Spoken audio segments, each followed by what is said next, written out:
I said enough about sugar, but I had started talking about processed carbs, so let's get back with the processed carbohydrates, because that's not always so clear to people. I tell them to cut out processed carbs, and they say I have been, and then they tell me they had Honey Nut Cheerios for breakfast. So any kind of cereal is a processed carbohydrate with very few exceptions. Brown rice farina is one exception. That's Bob's Red Mill, that brand. Any kind of oats are an exception as long as it's just plain oats. If it's granola, that's highly processed, has a lot of sugar in it, and actually will typically have a lot of fat in it too.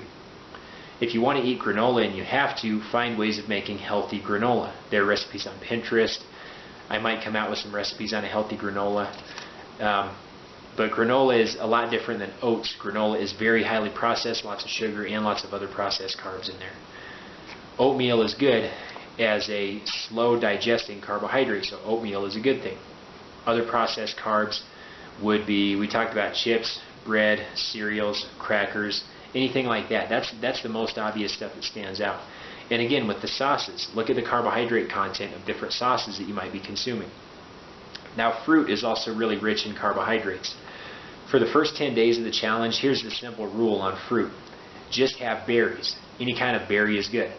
Acai berries, acerola, blueberries, raspberries, strawberries, any of that kind of stuff, as long as it's a fresh berry as it is, not the maraschino cherries that you get put in your drink, you know, when you go to the bar or something like that. That wouldn't count as a real berry. That's a pretty processed thing right there. But berries are going to be the only fruit, any and all berries are going to be the only fruit that you want during the challenge, and you just want them with breakfast. You don't want them throughout the rest of the day. That's the simple rule with fruit. Next thing we want to cut out is dairy. No dairy for the first 10 days. Dairy has a lot of issues with it, mostly because of the way it's processed, the hormones that are in the milk, the antibiotics that are in the milk, a lot of byproducts that are in there. When milk comes from unhealthy cows, you get a lot of those negative properties in the milk. So that's not a good thing. We want to cut milk out. Most people have some sort of sensitivity to milk. You might say, well, I drink it and I don't have any kind of a bad reaction. Well, you don't necessarily have to require an EpiPen or go into anaphylactic shock to have a sensitivity to a food. That's a full-blown, harsh allergic reaction to a food. But you can also be sensitive to a food where it just makes your pulse rate increase. Every time you eat it, it causes mild inflammation in your body. But if you eat it real consistently every day, you let that inflammation build and build and build. And inflammation is a really bad thing, precursor to most diseases, inflammation is. So you don't want to consume dairy at least for the first 10 days. If you have dairy after that point, it's best if you get it from a farm and it's raw and it comes from grass-fed cows. I realize that's a lot of criteria to meet, but that's the best way of eating it. If you can't do that, a next best choice is just doing organic dairy. Stick with organic. If it's not organic, it really is loaded with a lot of stuff that's bad for your body.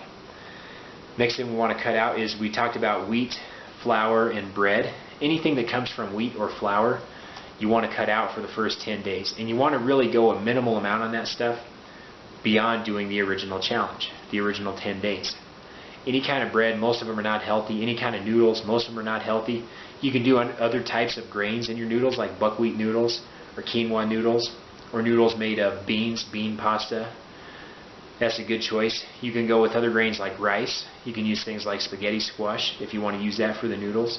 Now, it doesn't taste as good. Sometimes you just want to go all out and just have some noodles. Go ahead and do that after the first 10 days. Just be reasonable about it, because they are highly processed. Any kind of bread, any kind of flour, anything that comes from flour, any kind of breads you get at restaurants, don't do that for the first 10 days. That also includes all cereals. Cereals are made from those same processed flour products, so you want to stay away from that stuff. We talked about that already. No alcohol for the first 10 days. Do your best. If you absolutely have to have some, just stick with 1 drink a day and just make it as small as possible. You can do a glass of wine. You can do a beer. I'd really recommend you don't do beer, because that doesn't just add alcohol, that also adds wheat. You can do, if you have to have some kind of, a little bit of scotch or some hard liquor, just add a tiny bit, just have 1 glass. Don't go sucking back a bunch of alcohol every day. You don't want to do that anyway. If you absolutely can't cut it out, then have your little bit of alcohol. Just be reasonable about it. Beer is probably the worst of any of the alcohols that you can have for our purposes, because it includes wheat and carbohydrates and alcohol. So we want to take that out. Just stick with another kind, maybe a glass of wine a day.